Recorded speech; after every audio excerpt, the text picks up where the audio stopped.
Your boy NoLuv Nino with me out here a minute. Go with my people, man. The latest bloggers out here, interviewers, all that, whatever you want to call them, man. Just respect them and come from.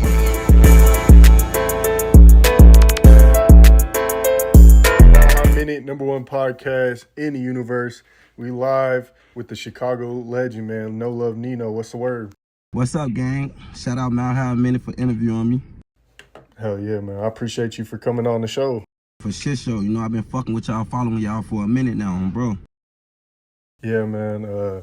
We should have done this like a month or two ago, you know what I'm saying? But man, bro, you be busy, I'll be busy, you know how this shit go out of time and just had to meet. Hell yeah, man. Well, I appreciate you, fucking with me, and let's get right into it. For shit show, my boy.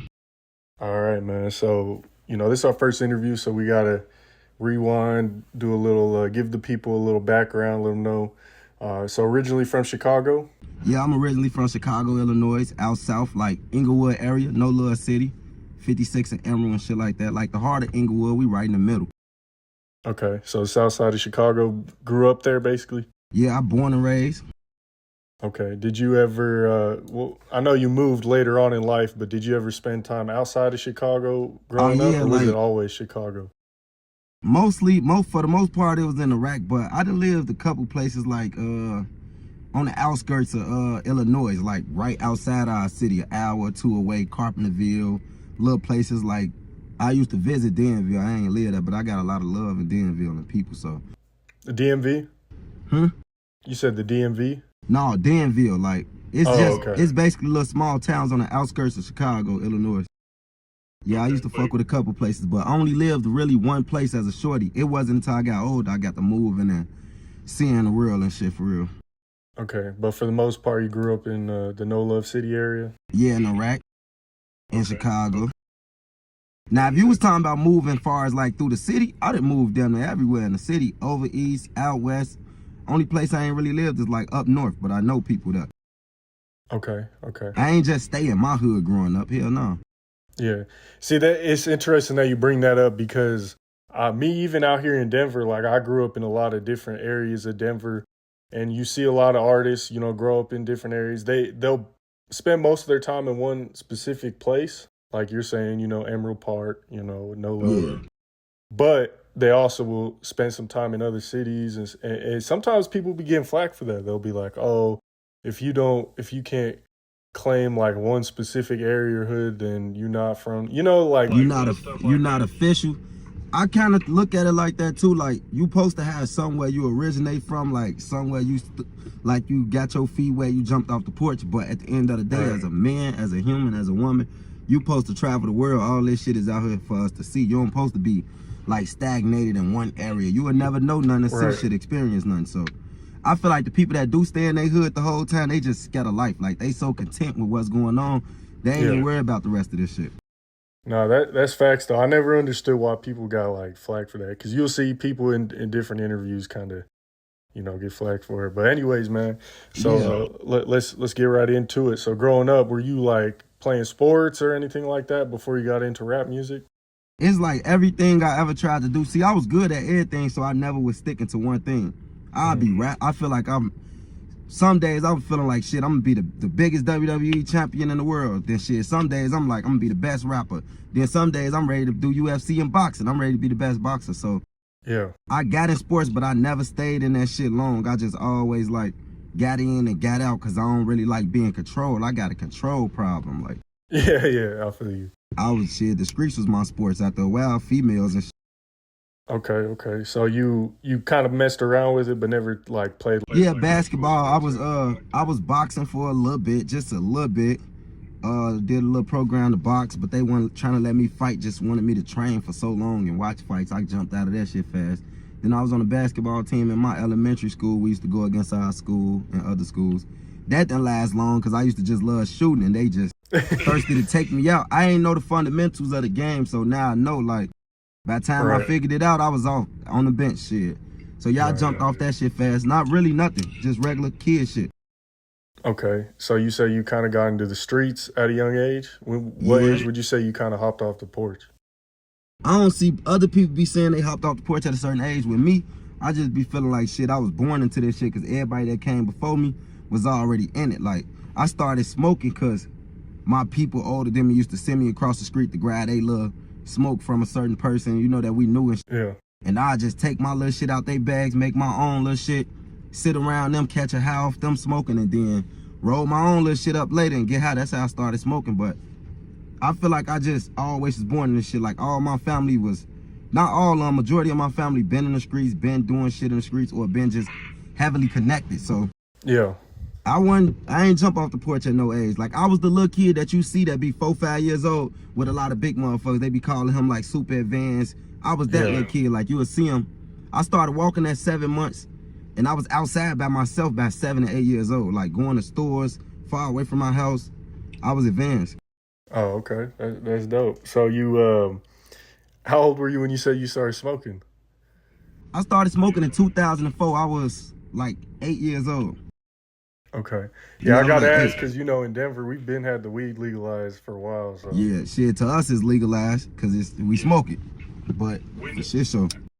How did I know it got legalized out there, well, at least in Chicago recently, did it affect the city in a good way? No, because like how my city is, my city so used to breaking rules and not even, most of the rules we don't even know we breaking because we not aware of them motherfuckers. So my city, we make our own rules, like how the streets go in Iraq, motherfuckers move how they want. That's why you got kids like younger and younger killing each other, little kids younger and younger having babies and shit, because we don't really move by no rules in Chicago. Like, we got our own set of rules. Okay, no, that makes sense. So what was, you know, how was your relationship with your parents? My father, he was like in and out of jail and shit for like years off and on. So me and him was like, we was good. You know, I was real appreciative when I was little. So I was the type of the kid, if I don't see my pops for 6 months, it just make me miss him more and I hate him more.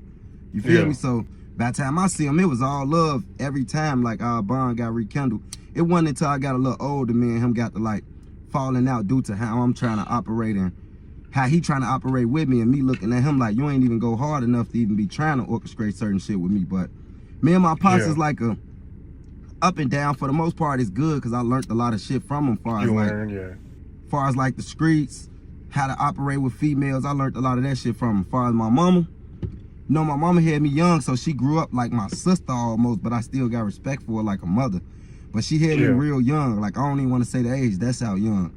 To the point, me and her grew up on shaky terms only because she admitted it to me. She didn't know how to be a mama. I mean, she was still a teenager, so I ain't understand that at the time. I just thought she was putting herself before me, but now I know, you know, I'm older with kids, I get it now. So me and my mama relationship was like love and hate.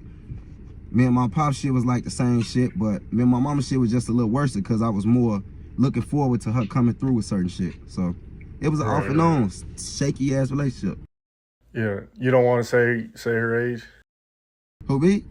Yeah, you don't want to say her age? Okay, I'm 26. I'm 27. I just turned 27. I'll be forgetting. I just turned 27 July 4th, bro. No, I was saying like when your mom had you. Oh. Nah. I said, I don't care. My mama was pregnant with me at 12 years old and had me at 13. Damn, that's crazy. I mean, shit, my sister, she had her kid when she was 14, so I mean. And then I turned around and had my first kid at 16, so, you know, I ain't judging nobody. It is what it is. I'm supposed to be here. There's probably like a lot of pros and cons to that, where it's like it's probably tough because you're young, but at the same time, like you said, like by the time you're in your 30s and stuff, they're gonna be old enough to, you know, chill with you, you know, like still understand shit, live life. I ain't got to worry about her going through like midlife crisis and shit too early. Like, my mama young, she full of life. She turned though. I love my mama. Like, my mama currently in Atlanta right now with me. Like, both of us live in Atlanta, got our own houses, own motion going on. She got her own shop downtown and shit. So for the most part, everything worked out, you know. It's still a couple things we got to work on, but we straight for the most part.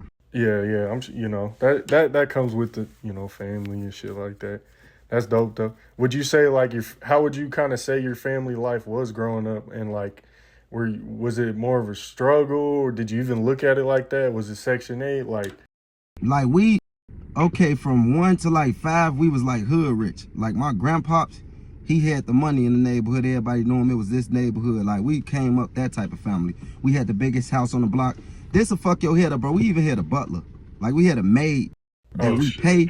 We didn't clean dishes. Like, everybody contested this shit from our aunties, mamas, grandmas, everybody. And it's crazy because I forgot that we had a butler. Like, because now my granddaddy gone, I just grew up like, man, I got to turn the family up. I wasn't thinking about what we used to be. I was trying to make us, you know, popping at this moment.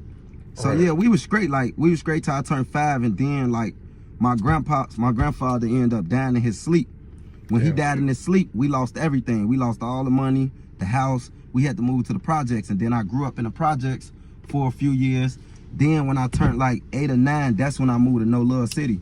And shit, from there, it was just like history. But everything was a struggle. Like, even when we had money, it was a struggle. That's all we come from, is struggles. Yeah. So when you were 1 to 5, where were you spending your time? Like, we was on 75th, like Cottage Grove, 75th Avenue, through that area, like the Grand Crossing area over east. Okay, okay. So that's why when I got a little older, I still went to high school over there on 79th and Ingleside, a high school called Hertz Metro. I went there and shit. Even though I'm from all the way out south, the low end, I went over there because I got family over there and I know people. And we originally, like, my family originally from over there, a lot of people. Okay, no, that makes sense. So you grew up, you said you moved to NoLuv City around 8 or 9. Yeah. Well, first off, where did the name NoLuv come from? NoLuv City. NoLuv came from, like, the area. What our area known for is known for, like, shit. When people come to our area, they feel like we ain't got no love. We don't show no sympathy for outsiders.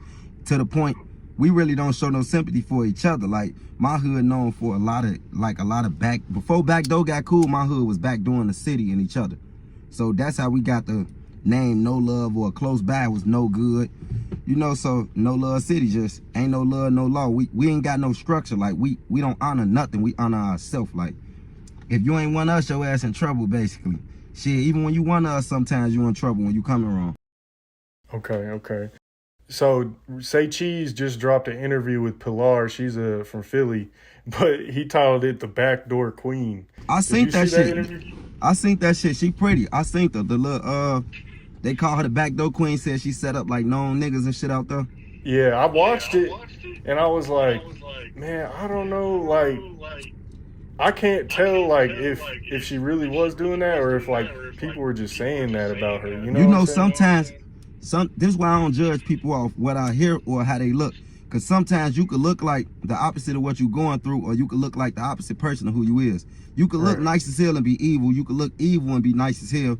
Right. So I don't know. Until I know a person, I don't really give my opinion on their ass. But as far as her, just me reading her body language and just picking up on her human behavior, her energy, I say she probably ain't doing it like a job or hobby, but she probably done did some little foul shit to even get some type of rumor on her name. I don't know if she went too far. She probably participated in something. But right now, I'm going to say she didn't. That's just allegations on her name. To me, it's all alleged. Yeah, it's allegations. It's all alleged. To me, she ain't do nothing. But all these females be out here doing that. A bitch, a backdoor, you won't even know.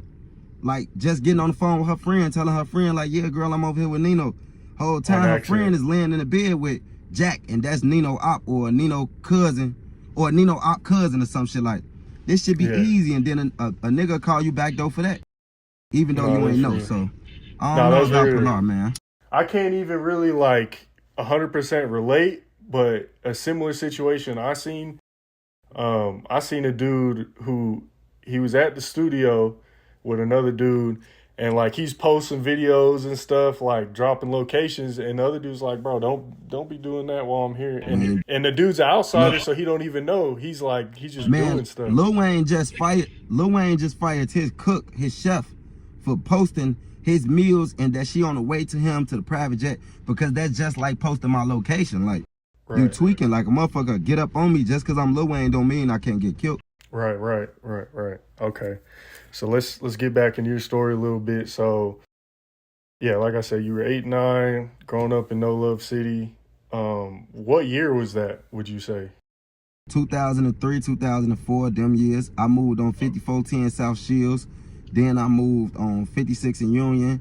I done lived on 56 in Aberdeen. I really done lived all through my hood. It had been times where I was fucked up and had nowhere to go. I was going to my homie crib or to the building on Ermu. So everywhere in my hood, I done damn near lived there or slept in them cribs. So like, that's why my name NoLuv Nino. I represent the whole hood as a whole. But you know, I'm from a certain area in the hood, so I'm always put that shit first, like Emerald and Green, you know, my MOE family and shit like that. So that was before like the Chicago scene really even started popping when you was. Yeah, that was way before. That was back when we was still able to have fun, block parties and juke parties and shit like that. Like, that was in them days. That shit kind of So stopped around 2012. so when you say y'all were able to have fun, would you say like shit just got a lot more dangerous when Yeah, the it's drill like scene now, started popping? like back then we used to walk everywhere. We was able to walk from like the low end to the hundreds. Not saying we was doing it, but if we wanted to, it was one of them You could days. do I'm it. gonna be realistic with it. We'll walk from the low end to NoLuv, so like 35th to like 56 and Emerald, from like 35th and State Street to like 56 and Emerald, like, or shit from the low end to 69th, anywhere like 79th over east. You was able to walk through these blocks and not get fucked with. If y'all went into it, you was really getting a pass, and if you was a kid, you was getting a pass. Nowadays, kids doing the killing too, so really ain't nobody getting no pass. That's why a lot of babies and shit getting killed in our city, and females, cause even older people, cause a lot of the killers now, they just picked up a gun and ran. They ain't get no training, nothing. Like, nobody took them, told them hold the gun like this. A lot of their ass just jumping off the porch, finessing for them a gun, stealing them a car, and they out here. So did a lot of the rules kind of change? Because I've watched interviews like in the past, rest in peace FBG Duck with Vlad. He said, you know, when he used to see people, he'd give them a pass when they were with their kids because he didn't want that to happen to him. Man, that's probably 30% of the city. That's him being a genuine nigga, a genuine human, and having love for kids being in the presence. But most niggas so hurt in our city, your ass ain't getting no pass with your kid. Motherfucker probably try to get up on you closer to make sure they do you, but the average person don't really give a fuck about your kid. A lot of niggas barely care about their own kids, so why would they care about yours? Damn, that's That's why real. my kids That's don't drive in the crazy. cars with me in the city. Nothing. My kids haven't been in the city in so long, like, cause That's I good. refuse to let what I got going on or a nigga hating or anything put my shorties in a situation that I can't come back from. That's real. That's important. I respect that, man. Okay. So at that time, like, what was the rap scene out like in Chicago before, you know, everything started popping off? Were people rapping or was it kind of like, not really?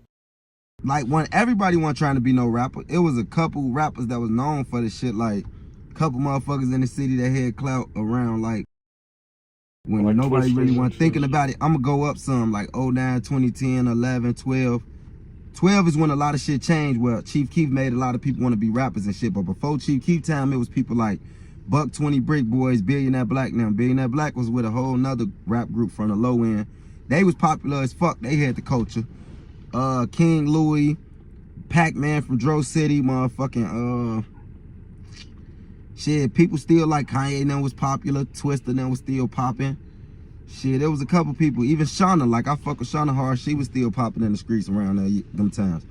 It was decent. Like, everybody wasn't trying to be rappers. People was mostly like, I feel like the whole city was really trying to hoop or like Yeah. box or some shit. Like, that's when everybody wanted to be a basketball player or some shit. Why you think a lot of our rappers like Dirk and Herbo and them, they raw as hell at ball? Because they came from shooting bass, playing V's. We call it V. It's a 21. Like, Right. five. A lot of people playing and you got to get 21. Whoever get 21 first, that's who won the V. Yeah. And it's called V because that's the 21 alphabet in the alphabets and shit. That's the 21 letter in the alphabets. So we used to play V's a lot, 31s, 5-on-5s. That's yeah. around them years. Everybody's trying to be a hooper and shit like that. Yeah, we played a lot of 21 over here too, growing up, for sure. Also, you know That what shit it was is. fun. I'll tell you. But okay, so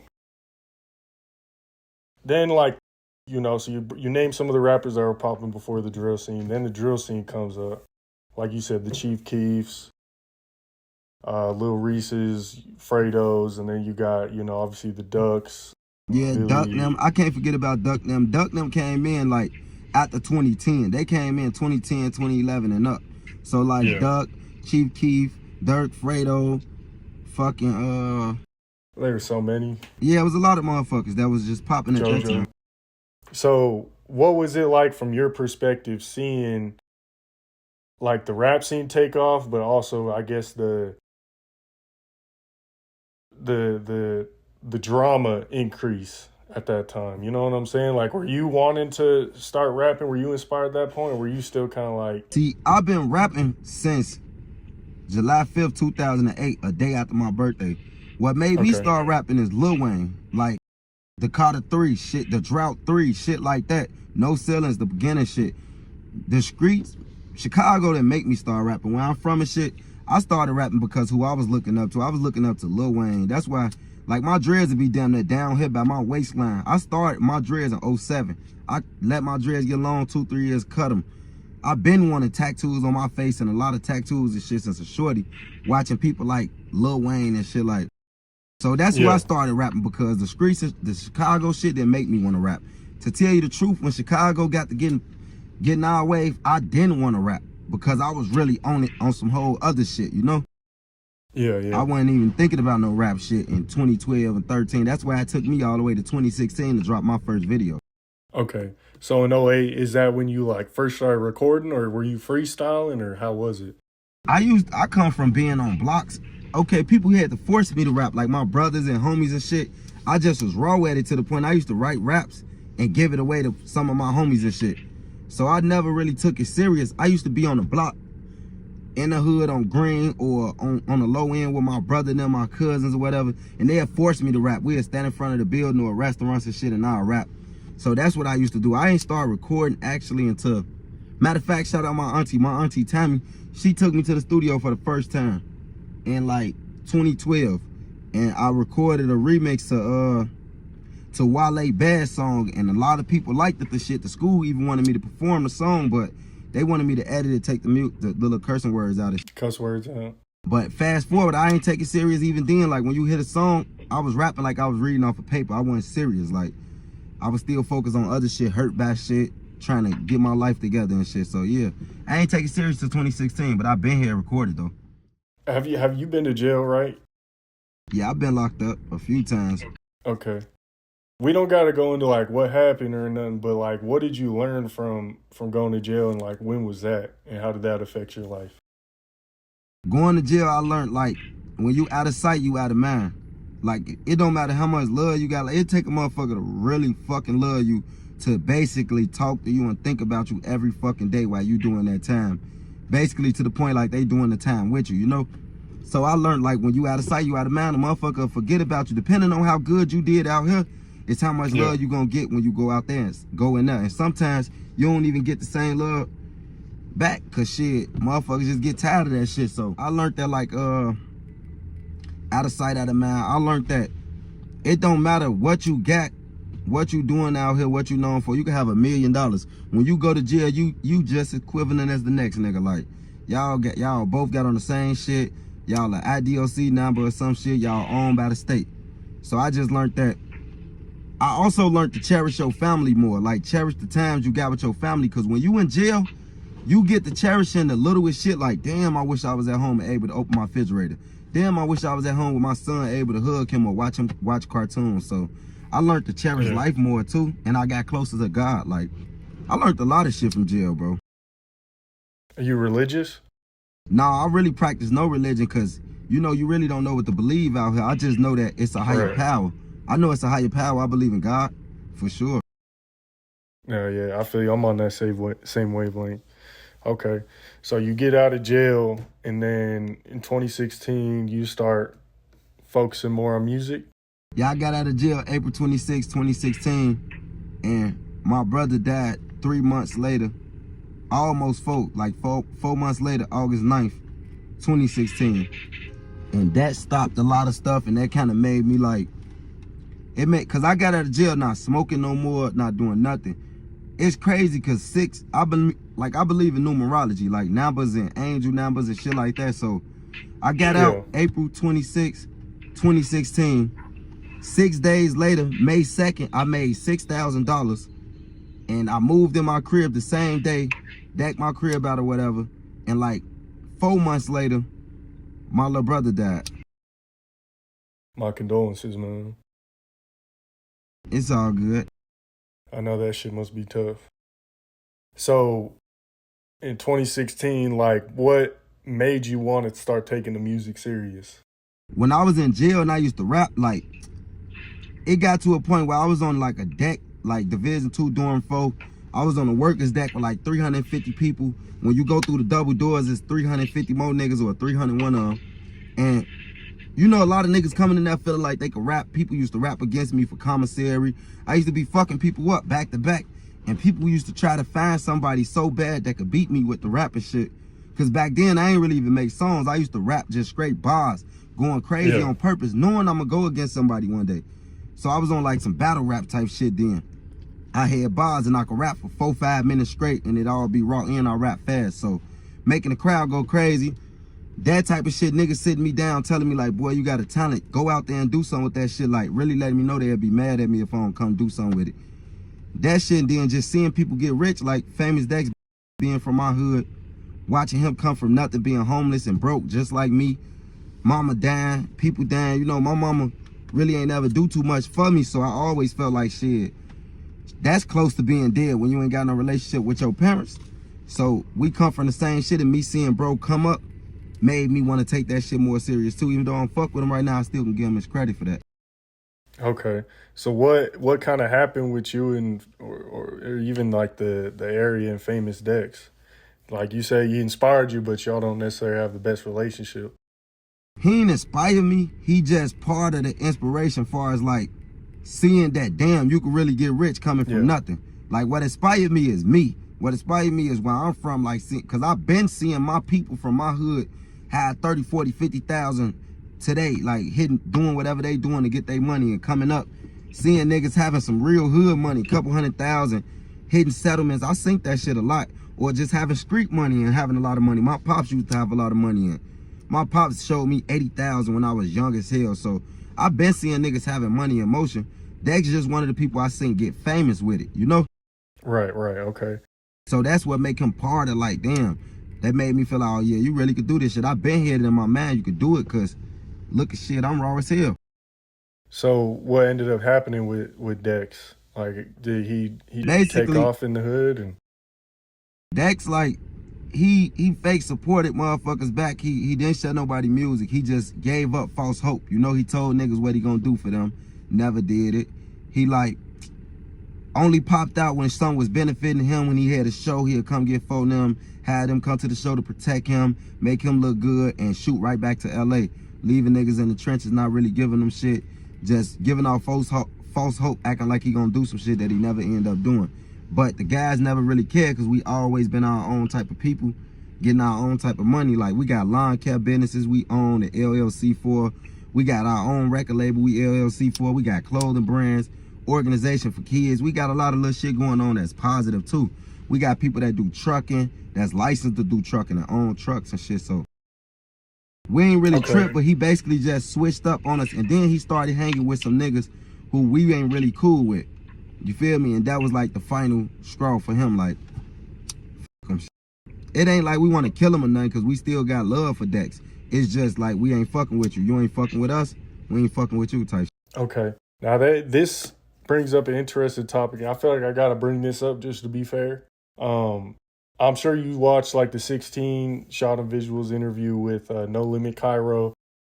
And like, you seen how, you know, Cairo was kind of going in on G Herbo, not necessarily giving back as much as he should to the hood or taking people with him. But you also seen other people saying, well, what does G Herbo owe them? You know what I'm saying? So like, I guess how could you look at it to where like maybe Famous Dex feels like he doesn't necessarily owe y'all, but at the same time, like he comes from there. This when you owe motherfuckers.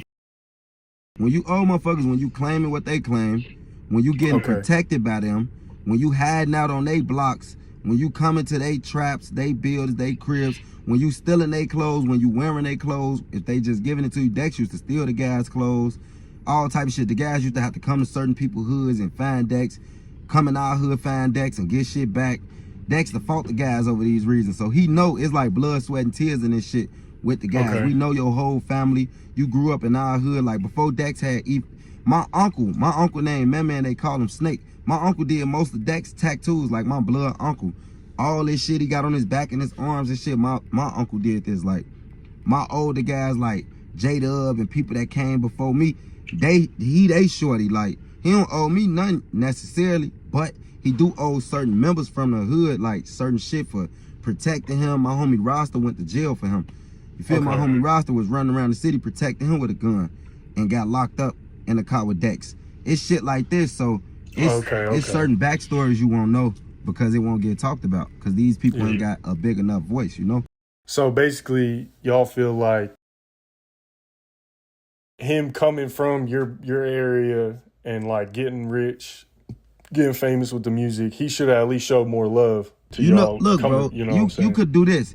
He'll be richer than what he is. You see, like Karma, he going through depression, in and out of rehab and shit. So let's just say when he got on, he could have did what he said he was gonna do. He ain't had to get nobody no money. We got top-notch, raw-ass people like my homie Boss T-Ski and shit like that, like me, NoLuv Nino. We got a lot of fucking people that's raw as hell. So he could have like put us on his YouTube channel, got cameramans to shoot videos for us for the low or for cheap. He could have cuffed up a cameraman for free off his clout. He had the cameraman shooting our videos. He could have walked us in labels and got us a deal and got a finder's fee off us. He could have started his own label and signed all us under management until we get a major deal and then get a bag off it. Like, it's a lot of things he could have did that we trying to do for each other now. So that's what he could have did. He ain't have to pass nobody not a dollar because we'll still get it out the mud. Just help with your platform at least. At least help with your platform. That ain't nothing. That ain't taking nothing from you. He just know we raw enough to overshadow him, but you shouldn't care if you still gonna get the money behind it and the love from helping your people get on. That's what I'm in this shit for. Cause now that makes sense. Now look at you. You got shit, but you ain't got no real love around you. No real homies, no real family. You getting your chain took in LA. You in and out of rehab. The label shitting on you because you ain't popping no more. Now you would have had a couple shorties from the hood popping and your name's still in the mix. But yeah, next topic though. Yeah, we good. My bad. I didn't mean to make it like longer than we need to. It's good. It's good. You ask what you ask. Hell yeah, okay. So let's get back in your story a little bit. I want to talk about some more positive shit right now. Or actually, I want to talk about the video you dropped. It's one of your biggest videos, you know, Paint the City Red. This dropped, what was it, 2020, 2019? I think. The video? Yeah, I don't really remember. I know it like 2 years ago or something. Looks like it dropped. Yeah, it says 2 years ago, doesn't it? I don't think it has it. Yeah, December 10th, 2020. What's the story behind this video? I was at the, I took my little kids out, my little family out to a skate park downtown. It's called Grant Park, where my cousin, he used to skate there and shit. My cousin, he was known, his name was Red. His nickname was Red, but his real name was Daniel Grant. He got killed and he was found in the river downtown and shit. And like, we was just trying to get some closure on it and we was trying to get like some real knowledge on what happened. It was some private investigators on it, but they dropped the case because they ruled it suicide or some shit like that. But like, just long story short, you know, I got like a little fucked up family. My family synced, like Fat Joe reached out to me, was fucking with me. Shit was going right with me. And my cousin reached out to me like maybe a week before he died and told me that he got in a situation. On Facebook, it's a fight. He had a fight with some guys and shit in a bar. And the same guys came back and chased him with a gun. And then a week later, he go missing and he dead. So we kind of thinking these guys, I never talked to the investigators personally and told them this or nothing. It's just, this is what we putting together behind the scenes or whatever. Whole time, once the investigators get on it, they ruled it suicide. But that night, the night that he fought Shorty and them, he texted me on Facebook a few times and called me and was telling me that he in trouble and I guided him to safety, helped him get in the lift, get home to his grandma's crib and shit like that. And like a week later, that's when all that shit happened. So a weird ass person in my family started a rumor that I did it because I'm one of the last people to talk to him, which I'm really not. I'm just one of the last people in the family to talk to him on Facebook. I was living in Indiana at the time. I was broke as hell, watching my kids every day, taking my kids to the school bus, picking them up from the school bus, back in the crib all day, going to the grocery store a block away, back home. I didn't have a car. I didn't have no money, nothing. And it's my blood cousin who I was real close to, but as we got older, we didn't hang with each other because we lived two different lives. He was a skateboarder and a biker boy. Like, he hung downtown and up north. I was a young shorty doing whatever I was doing in the hood in Inglewood out south. So our lives didn't match each other at the time. So we didn't hang with each other when we was older. We didn't hang with each other since we was like 13, 14. So that's just the story behind that. Like, my family fake, like a couple of my family members fake blame me for the shit. The rumor spread it a little bit. A couple people was believing it. When they looked into it, they think it was false. They let the shit go. The investigators ruled the shit suicide. So the story behind the song was just like a tribute to my cousin. Like, paint the city red, his name red and shit. Like, you know, just me talking about how this shit happened, how it's still a mystery, and how weird my family is. Most of my family, because I got a lot of family that's real. So that's what it was about, bro. Okay. So, but you said y'all lived two different lives? Like, he was more, like you said, into sports and stuff like that? Yeah, he was Real like north? skateboarding, and he was a biker boy doing like Uber Eats on bikes and shit. I was like in the hood trying to get on off rap shit and off and on with jobs and shit like that, you know? Yeah. How did that kind of affect you getting blamed for that? You know what I'm saying? Like, It really fucked up my grieving process, because I was really grieving, not even understanding or believing he did. And then, like, when I heard the rumor, I didn't never entertain it, like go to no family members and tweak with them about it or nothing, because I know that'll just add fuel to the fire. And I was really still hurt about my cousin, like, so I'm on his page investigating, looking at his friends, watching the video 1,000 times. I'm not even caring that some of the family members starting fake rumors on me and shit. I'm really just trying to figure out what the fuck happened with my cousin. So it fucked me up even more, and it just made me fall back more from like certain family members. Now them same family members be saying sorry to me, and they know I didn't do that shit. It was just like, they just miserable, and you know, misery love company. So I knew what it was about. I'm doing good. They wanted to put my name in some fuck shit. It didn't stick, so now they back on my. so basically, like, no one really knows what happened to this day for the most part. Like, it's just kind of. For the most part. But you know the weirdest shit, like, if you look his name up on Facebook, you can go on his page open. His name, Daniel Grant. But the weirdest shit is, like, 3 more of his friends died in the same river he died in. He died in Chicago, Michigan River, downtown. Like, 3 more of his friends died in that same river. 2 after him and 1 before him. And like this, the articles is on his page, so we don't know what the fuck going on. Like, the shit all weird. Damn, that's crazy. All right. Well, let's get you. So you said you had Fat Joe hitting you up at that time too? Yeah, Fat Joe was fucking with me for a little while until he seen how smart I was, and he just gave me a little game and then fell back. Long story short. How did y'all end up connecting? He DM'd me. I still got all the DMs to this day. Like, he DM'd me like, yo, King, I see what you doing. Let's connect, or some shit like that. And then he was telling me like shit, he could just basically help me, give me more exposure, and telling me a little bit about the game and shit. Was he trying to sign you, or? Yeah, he wanted to take me under his wing, but the numbers he was talking, I ain't gonna disclose it, but shit, like, the numbers he was talking ain't really nothing to get me rich. He was on some shit like what I said Dex should have been on, like using more of his platform and his connections to get me through. But I don't know how that really was gonna work, seeing that I don't see nobody else he really doing that with and blew them up. Like, the people that he really blew up is from years ago. So I really didn't bite at it, because I was looking at it like, when I signed, I need a way out the hood. My kids and my family got to get out. I can't be playing with nobody.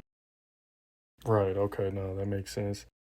Do you ever regret not working with him, or was it you feel like you made the right decision?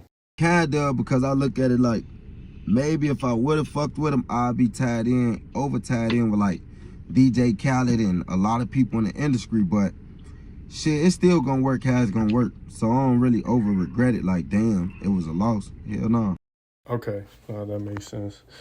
So would you say that Paint the City Red was your biggest visual today? I mean, I know you got a couple other ones with similar numbers. Yeah, that We Outside and Only If They Knew. Okay.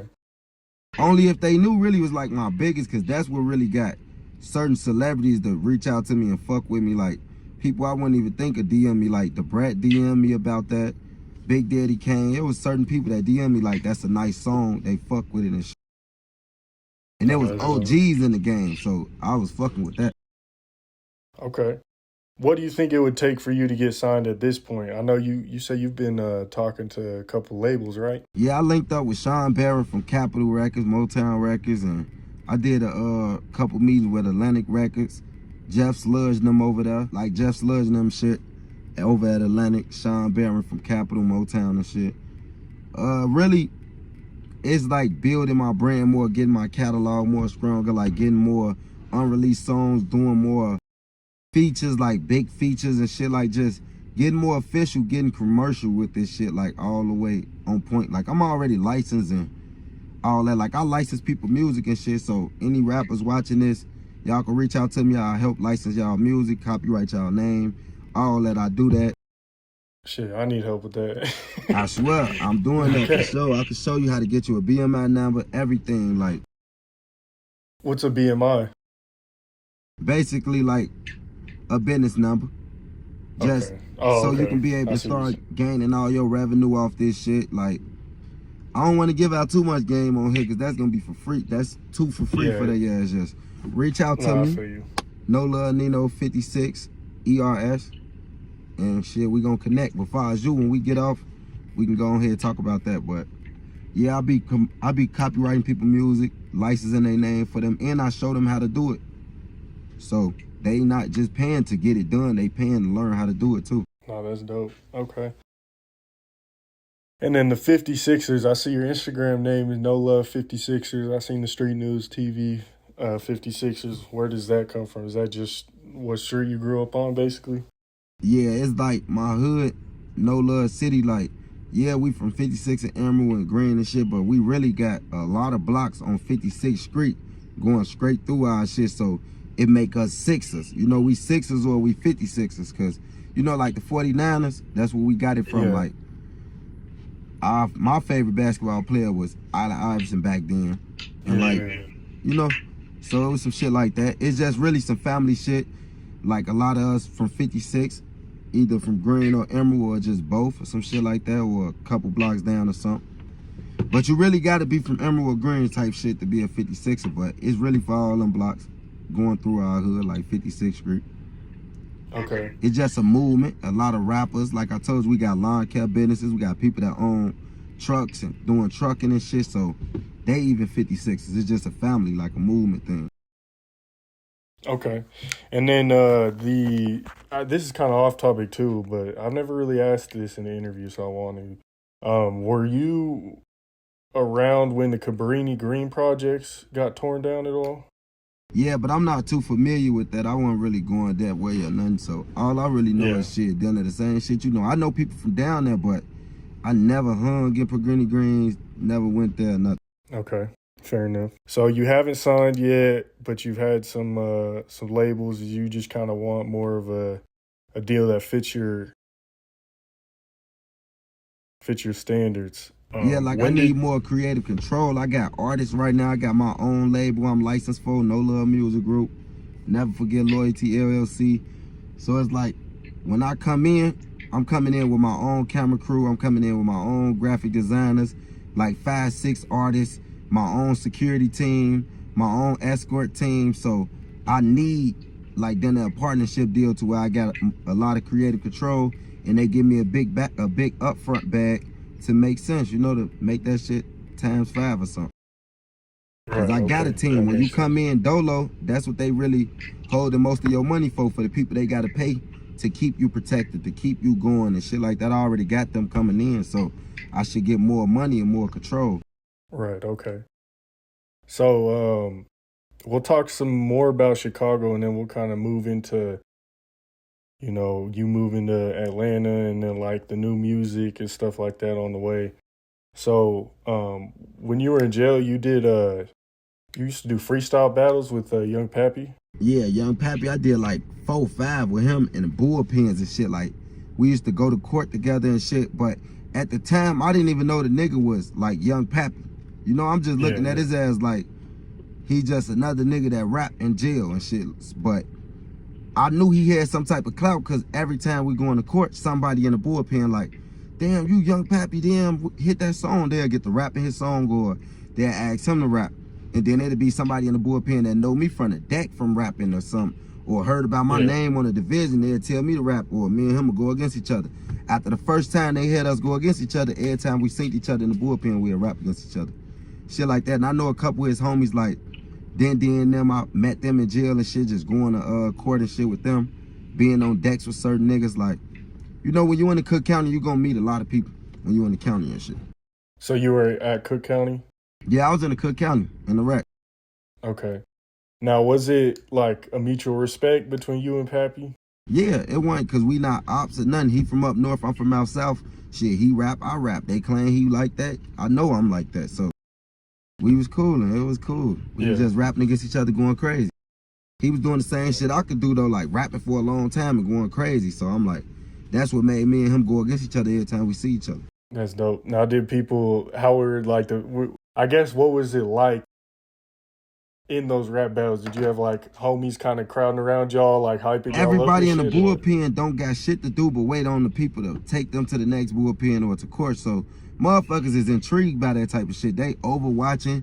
They damn shit to go crazy again, and they back and forth like, damn, he just snapped. He just said this. Motherfuckers batting on the shit even in the bullpen, like. So it was really just fun. It was it is just like any other jail. Like when you ain't got shit to do, you make that shit fun. Okay, no, that's dope. That's dope. All right, and then now you've got a song out with Lil Dump, who's NBA YoungBoy's little cousin, correct? Yeah, that's YoungBoy, like little cousin, and his artist now. He signed to Never Broke Again Records and shit. If you go all on their page, you will see Lil Dump videos and shit up there. Yeah, me and him got 2 songs together. We finna really work on another one because he sent me another one. We finna do another one, but we supposed to bench shot the video. We just gotta, our time and gotta meet each other. Shit just gotta, you know, and we'll bump heads and shit. How did y'all end up connecting? Through the internet, him fucking with my music, me just running across his music and shit, and then we just got the DM and then got the songs done. Okay, that's dope. You got any other major features on the way? What I'm really working on, who I've been talking to, is No Cap Management. Like, I'm trying to see if that's just gonna be a song or if that's just gonna be a song in a video, which route they trying to go, which route I really can afford to go, to keep it real. And then shit, I done talked to a couple other people, but for sure, I'm standing on a No Cap when I'm really trying to stand on that one for sure. Yeah, he's going crazy right now. Hell yeah, he raw as hell. Okay, so you got that on the way. Would you consider a lot of your music from the beginning? Like, would you consider it drill music? I know now you're kind of transitioning into more of like the conscious rap. I feel like from the jump, my shit never been drill. Cause if you listen to songs from me from 6 years ago, I still got pain songs talking about the struggle, talking about how hard it is living in the house with my mom and them and coming up broke, having kids young. I still was talking about all that shit, my people being dead and me hurt behind it. I was talking about how the streets ain't right, niggas snakes, and I still was conscious even back then. I just really got better with it. How do you feel like the drill scene affected the industry? The drill scene affected the industry because it made most rappers want to be gangster and want to rap about that shit more, even when they not really even like that. See, that goes back to my shit. Like, they would have probably called me drill because I was focused on more of my drill shit then. But I was still dropping a lot of my conscious shit too. Like, I got a song from back then called No Religion where I'm saying fuck the Bible, all type of shit. Back then, people didn't even understand it. Now it's like they can understand it because it's like, then you know the Bible full of lies, but it's full of a lot of truth too. I wasn't saying I don't believe in God. I was just saying I don't believe in that book because it been rewrote and rescripted too many times by too many different people. And I just feel like it's just a way to force a motherfucker to live a certain way. Okay, so you'd say you're really like, not religious, but like spiritual? Yeah, I'm more spiritual. Like, I believe in energy and, you know, stuff like that. Facts. I respect that. Okay. I seen the interview you did with Truth Teller. You said that like No Love City is kind of on its own. Like it didn't really have anything to do with like the big rap groups. You know, like the Tucavilles and the 300s, OTFs and stuff like that. No, because like we down the street from all that shit. Like we literally down the block from all that shit. And certain people from old block, like Boss Top, he got family in our hood. Like our homie who we got real respect for, like Chip and them, they from 57 and Low from NoLuv City. That's his blood brother. These his family, and Top used to be in our hood at that time, like younger though. His younger years, and then he went to O Block, and but it's still all mutual respect and love both ways. It's like ain't no beef, it's just cordial. Like certain people from our hood fuck with them a little harder, certain people just cordial with them, like, you know. Okay, no, that makes sense. And then did your hood have a relationship with PBG? PBG, from up north. Like Chemo and them? I just met certain niggas from PBG in jail, like Lil Diddy. Okay.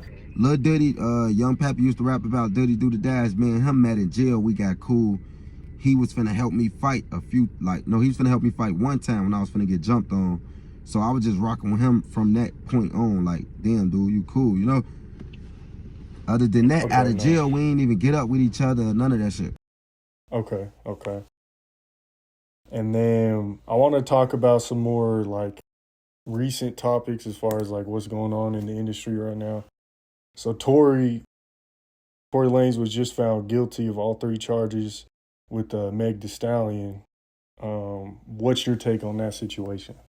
I just feel like I was rocking with Meg Thee Stallion, man, until that shit happened. I just feel like that's bogus, and she fake as hell. Whatever happened, they should have just kept it behind the scenes. They didn't have to go that far, because y'all getting the courts and lawyers into this shit, and it's causing more ruckus, more stress, more money.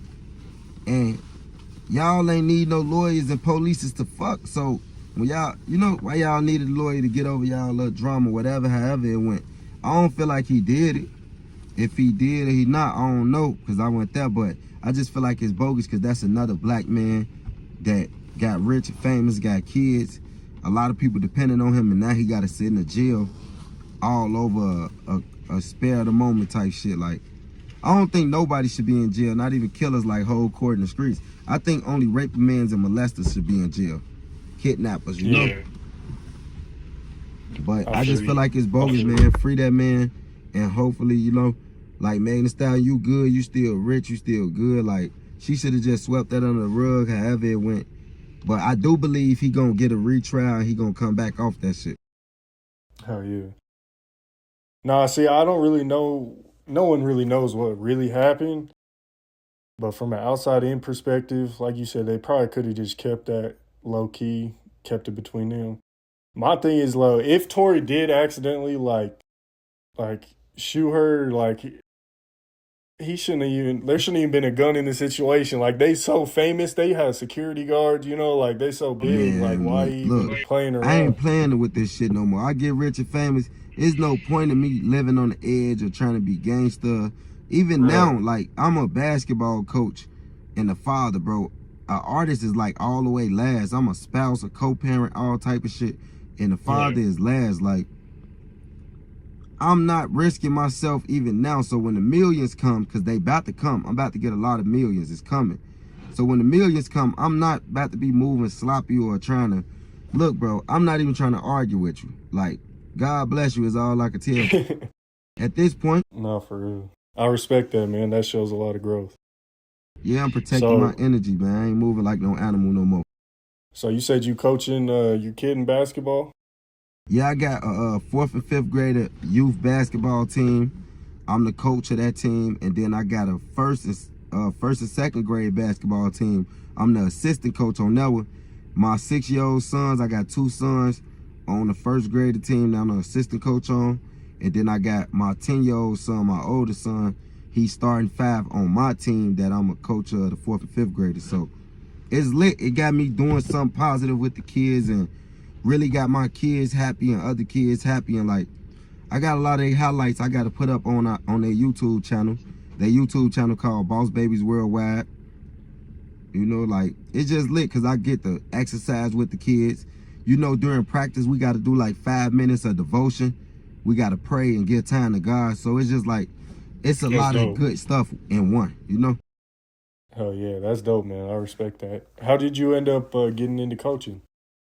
I really, when I first moved to Atlanta, I was like not trying to be selfish. So I'm like, you know what? I ain't just come here to open up a shop to meet people to just do this music stuff and start acting and all that. I came here to get my kids active too. So let me connect them with some other kids. That's where what coincided with my little organization, the Boss Babies Worldwide organization. I started that organization with my kids. Now I got a couple other people who tagged along, and I'm trying to talk to some aldermen of the city and really lock in the right way and get other organizations tied in with us. So right now I've been tapped in with this church and this organization because I'm like, with me having my organization, I need to have my kids a part of something else too, to have them more active and meet more people and getting more notoriety for even our organization. So that's what made me like, you know what? Let me put my kids in basketball. Then I'm like, you know what? Let me see if I can get a team, like I can assemble a team. And they let me assemble a team, and we got it together, got our jerseys a few weeks ago. We on like our third game. We lost one. We doing good right now. Like, it's lit, bro. So that's what really made me get into it, just wanting to put my organization with something else, have my kids more active with something else too. Oh yeah, that's dope. How did you or why how come you ended up moving to Atlanta? Really, it was just like, I'm like, I've been telling my OG to move to Atlanta for a long time, but she really was like trying to get everything together with herself. Then she moved first. Boom, but like by the time she moved, I'm already at her house. I'm grown. I got my cribs. First, I moved outside of Chicago. Like, I'm like, I can't deal with Chicago. It's too much drama, too much going on. And it really about my kids, because me personally, I could deal with Chicago. I know how to move. I know how to handle myself. Everybody I be around is like that, gonna have a gun license. We moving right. All our cars is updated, 2021s and up mostly. So, you know, I don't move sloppy. I know how to handle myself. But when I got my kids don't know how to shoot no gun back and protect their life. Even if I got one gun, I can't protect me having 3 of my boys with me in the back seat or anything. So that's what made me fully take that leap. Then my mama left first. My mama opened up her shop out here. And I'm like, you know what? It's my time. Moving on the outskirts of Chicago was still close. It was still an hour away. Then I moved 2.5 hours away. And I'm like, man, this still ain't. Then I moved 3 hours away. I'm like, this still ain't far enough. Now I live in Atlanta. I live in Georgia, 10 hours away.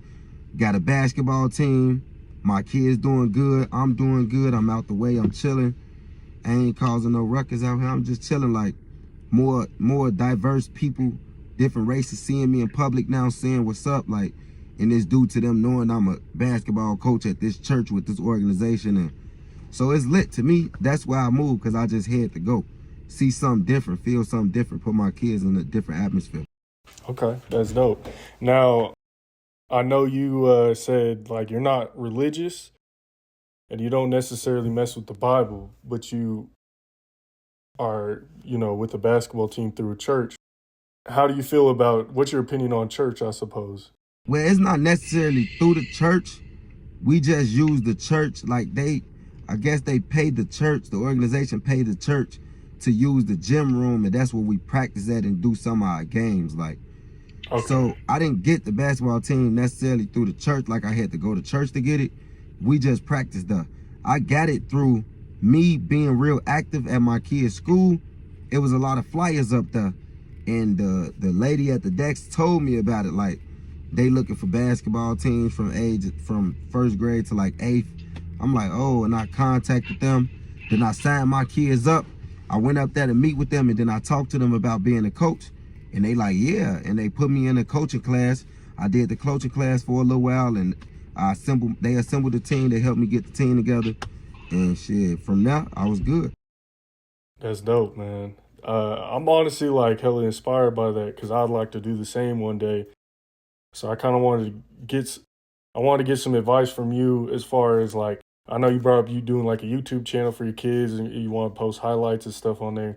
How do you want to go about with like your kids being on social media through basketball and stuff like that. Was it easy kind of getting your kids into like sports and stuff, or? See, right now I got a PR and a marketing team, so I don't too much be on my page, and I'm not gonna too much be on it. So with my kids, I want my kids to be more hands-on in life, because that's what make you more connected with the earth versus being on all this technology, these phones, cameras, and watching TV. I'd rather my kids be practicing they dribble physically instead of on the game actually playing. I'd rather them be trying to draw. Like my son, he 10 years old, his name King. He's so smart and raw, like advanced. Like the man just went to school, right? Like he got like almost $300 saved right now. I shouldn't say his number, but he went to school. He know I give him whatever. He went to school and he got the drawing stuff on papers and selling it to the other kids. He got the buying Yu-Gi-Oh cards, selling them singly to the other kids for $5 and $10. Coming home with like $20, $30 every day. I'm like, son, what is you doing? So he get to telling me, right? He get to telling me, I'm like, you know what, son? Okay, keep doing that. Just make sure you stand on doing your work. And on top of that, whatever amount you make every day, I'ma match that. So when he make $15, I give him an extra $15 to put up in his money and stuff. I'm about to get him an account, and I'm finna make him an authorized user on my credit card. So I don't know, everything I'm doing, I'm just trying to build better people and build myself to the best version I could be at the same time. No, that's dope. That's dope. How do you? Was it easy kind of getting your kids into like sports and stuff, or? No, it's kind of a hassle with my first graders, because it's kind of like hard to keep their attention. Their attention span kind of short due to them being kids. They really just be wanting to play and shit. So the game will get boring to them sometimes. They actually got to be a team and keep plays up, and you know, sometimes really do a lot of groundwork versus able to just be free and do whatever. So it's a hassle, but it's getting better. It's lit. Like my kids getting better. They raw with it. I don't know. I'm loving it. Like right now, I'm over here at my cousin them crib, picking my kids up now. They wanted me to take them to the gym today. I got to take them tomorrow, though. We got practice every Tuesday, and I'm trying to make it 2-3 times a week, but right now it's just once a week, and we got games every Saturday. So I'm over here picking them up right now. Finna go take them to the crib, and tomorrow we at the gym. Okay, that's dope. All right, man. We'll finish it up here. I don't mean to keep you too long. No, it's all good. It's love. We both been waiting on this, especially me. You know, I fuck with you, bro. I appreciate that, man. That's love. So what was your opinion on, you know, the whole Charleston White situation? You know, he pulled a gun out on DJU. I think Charleston White is one of them old men. Like, you can't really tell him shit. That's the wrong old man to be in a room with, because you would damn near fuck him up, even if you got the utmost respect for older people. Like, he know how to press a button here, say fuck your dead people or something. He be having some solid points. Like, he makes solid points and shit. When it comes to a lot of shit, like a lot of this street shit is a myth. Niggas be sending you off in the streets to do shit that they won't do. Niggas be doing all this shit in the streets just to tell. I rap about that type of shit, so I feel him on that. What I don't feel him on is like all the antics. Fuck saying fuck the dead, because you tagging along like you making it worse about even saying that type of shit. So why even say it? Like, I don't know, he'll make a motherfucker fuck him up in real life. So Charleston White, if you watch this, boy, watch your motherfucking mouth, because Chicago motherfuckers ain't gonna play with you. You gotta wait for that shit with DJU, because he got an image to uphold. He ain't want to seem like no animal. He played it cool and probably knew that was gonna generate him some views and shit. A real Chicago nigga gonna fuck you up about that, boy. Okay. And then we just had a couple, you know, big rappers in the industry just passed. Rest in peace to Takeoff from the Migos and Big Scar. Takeoff used to be raw as hell, laid back, cool as hell. Long live Takeoff. And long live my boy Big Scar too. Big Scar, bro. Big Scar just passed away, OD the other day. Long live my boy. He was raw as hell to me. Long live all the rappers that passed away. Huh? How'd you feel about both those situations? It just made me look at shit like, no matter how rich you get, never get comfortable. Like, never get comfortable no matter how much security you got. Your security could get scared. Somebody could get the ups on your security and shoot at them. They still human. So don't get comfortable. Don't think you untouchable. Even Jay-Z could get touched, bro. Like, so it just made me tighten up with even how I move and cherish life more. That's real. I respect it. And then AOKD and Rico Reckless just got into it about some alleged chain snatching. I don't really know what happened, but what did you see that, and what was your opinion on that whole situation? I feel like both of their ass some characters. I feel like both of their ass be doing it. On my homie, I feel like both of their ass be doing this shit for the van. But they know how to entertain the people and they ain't knocking no nigga hustle, so get y'all money, man. But real street niggas don't play the internet that much. Real street niggas ain't doing all that shit on the internet. Real street niggas ain't finna get on the internet and tell you I took this nigga chain or nothing. Unless it's some shit like it's already out there and that person cool with saying it. I don't know. It's just, it's certain ways certain shit get out here and it's cool.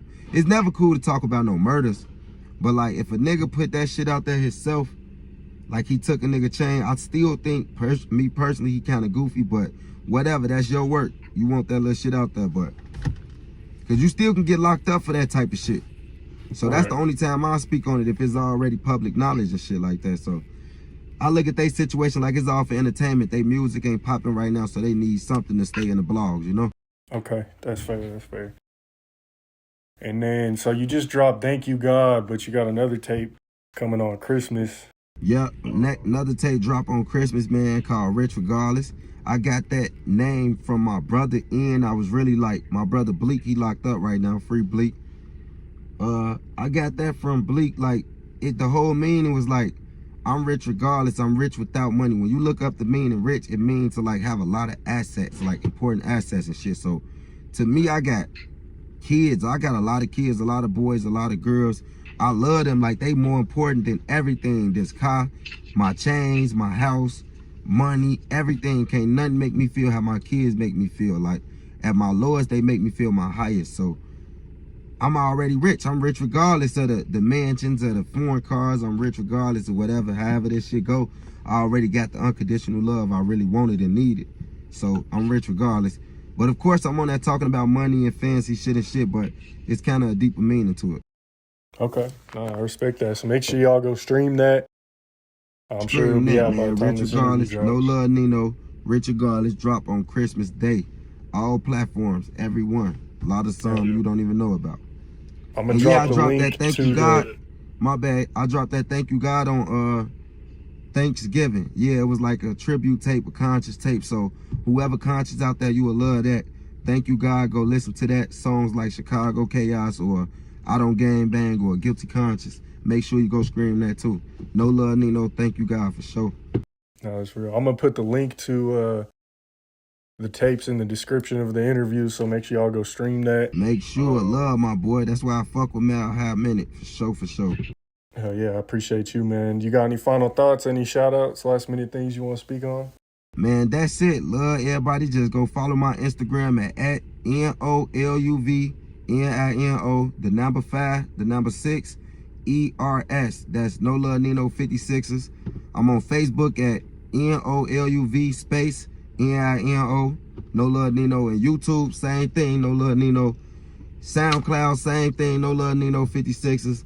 Man, just go stream the tapes. I got a lot of raw tapes out from No Love Lost to Thank You God that dropped on Thanksgiving to Rich Regardless that dropped on Christmas. New video that I just dropped called Make Me Mad like a week ago. Man, everything, go listen to all the music I got. I'm in a little local movie coming soon. I got merchandise called No Love merchandise out. Boss Babies Worldwide merchandise coming out. My kids got the YouTube channel, Boss Babies Worldwide. Make sure y'all go look at that. Y'all will see what they doing with the basketball team and everything they got going on. So, yeah, it's lit, man. Just check me out. Keep y'all head up. Stay safe. Family first. Put God first. Pray. Man, just be righteous. Think for now. Think for the future. Go up. Go up. Go big or go home, man. Hell yeah, man. Make sure y'all go follow NoLuv Nino on everything. Instagram, Twitter, Facebook, YouTube, all that, man. Links will be in the description. Yeah, and all labels, reach out, man. I'm definitely open to talk business. Let's do it. I'm trying to lock in all artists. Let's lock in. Like I said, I do the licensing music, copyright your name, help you start generating you some money off this shit. Come fuck with me, bro. And I'm not taxing. So come fuck with a black man, bro. Shout out everybody. Love to everybody. All races. I'm not biased or nothing. I fuck with all races. Y'all fuck with my music. Y'all fuck with me. I fuck with y'all. Love, bro. That's real. I respect that, man. Can I get a shout out from All High Minute one time? Man, your boy NoLuv Nino fuck with Mal High Minute. Go fuck with my people, man. The littest fucking bloggers out here, interviewers, all that, whatever you want to call them, man. Disrespect